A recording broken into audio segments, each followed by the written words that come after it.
I have two bookends of a way to think about this. Number one bookend is that you start off with a plan, and I think we've all started off with a plan. And in the past, I've done quite a bit of work with the Army, British Army. They're really good guys because they sort of see things pretty clear.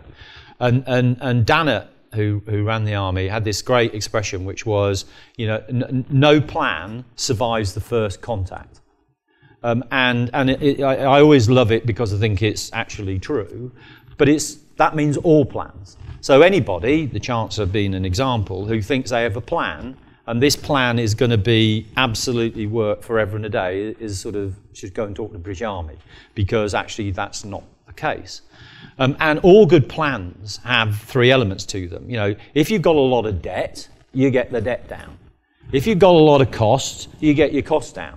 But you also find a way of growing the company, because you can manage the debt down and you can manage the cash, you can manage the costs, but only for a period of time. There are very few companies I know that have been able to save themselves rich.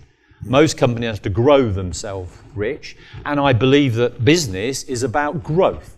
And therefore, it's very difficult over a period of time to not sustain a business that doesn't have any growth in it. And I think it's the same for countries. I personally, I feel the whole Greek, Italian, Spanish, Irish, Italian thing is completely overblown. Yeah, sure it's an issue, and sure it's a political issue, and sure it'll have some impact on banks and all the other bits and pieces. But do I believe that the resolution of the Greek debt, and I pointed out to somebody, since 1830, for 130 of the years between now and 1830, the Greeks have never paid their debt back. So why we would suddenly think that this is something new, I do not know. And so we can do very little about Greek, Italy, Spain, whoever it is. We can do a hell of a lot about Britain. And Britain is dependent, in my mind, on two things: the small business community and the constituents of the FTSE. The FTSE 350 is sitting on 600 billion of cash. It's never had as much cash in its life. And the problem is it's not investing that cash. And if it invested that cash in some way, shape or form, that would create jobs. If we created jobs because we've got an unemployment problem, then that stimulates consumer growth. If we stimulate consumer expenditure, then that's got to be good for the economy, because I don't believe that recessions are resolved politically. I think how you get out of recession is recoveries are consumer driven. And nobody's really talking about, in Britain, what are we going to do about consumer recovery? Because everybody wants to focus on the political piece. And so in terms of consumer recovery, for me, number one thing, it's about confidence. And that's why I go to the hope thing. You can have an austerity program, you can have a debt reduction program, but you've got to say over here, but here's some hope. A leader is a dealer in hope. That's what it is. So you've got to have some hope up here. And at the moment, nobody's giving much hope.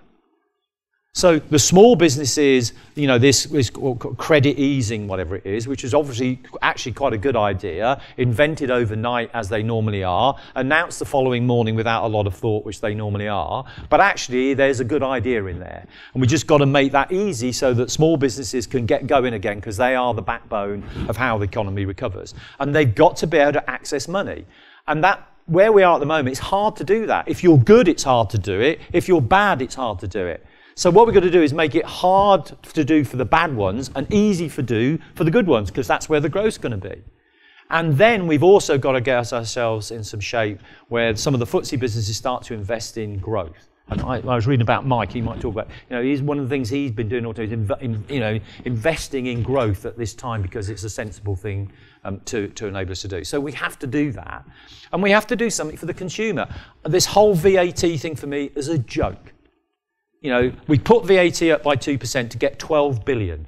It's probably cost us 100 billion in terms of retail sales in some way, shape or form, which we'd have collected all the tax on. It's false economy. It's not investing, it's the reverse. It's one of the things that we would do when we sit down to do our budgets every year and we see a big number and we think, oh, well, we'll take that out. And then after about 3 or 4 days, we think to ourselves, that was a pretty stupid thing to do. I think we'll put it back in again because it's not going to grow our business. So for me, one thing, I'd reduce VAT because I think it have an impact immediately. In a strange way, reducing it down by 2 points would stimulate. I don't think it has anything to do with inflation. I read all the inflation mongers. Food inflation is 5-6%, food volume's down 3-4%. So what happens when the food inflation falls away? There's a volume issue. Clothing, everybody said, clothing prices are up 10-12 points because of what's happened on commodity prices. This time next year, they'll be down 10-12 points. So this whole thing that it's all about inflation that's going to be stimulated by retail, and if we do this with VAT, is bullshit, frankly. So let's stimulate some growth. Retail's a good place to do it, creates lots of jobs, but it also creates a bit of confidence. Let's get the FTSE 100 companies with some confidence to invest a lot of the cash that they've got, and let's make it a bit easy for the really good SME businesses to be able to borrow money and grow. And therefore, you've got the two things. You've got one, you've got to have a different plan. It doesn't mean you give up on the plan that you started with. You adjust 20% of it. That's what we do all of our lives. That's what the politicians should be doing, adjusting the 20% of it. It doesn't mean you don't do austerity. It means you do austerity and growth, because that's what good leaders do. They balance stuff. They do a bit of everything. My whole thing is we need a dose of leadership that's about growth. And actually, I also believe that recoveries of countries are driven by businesses.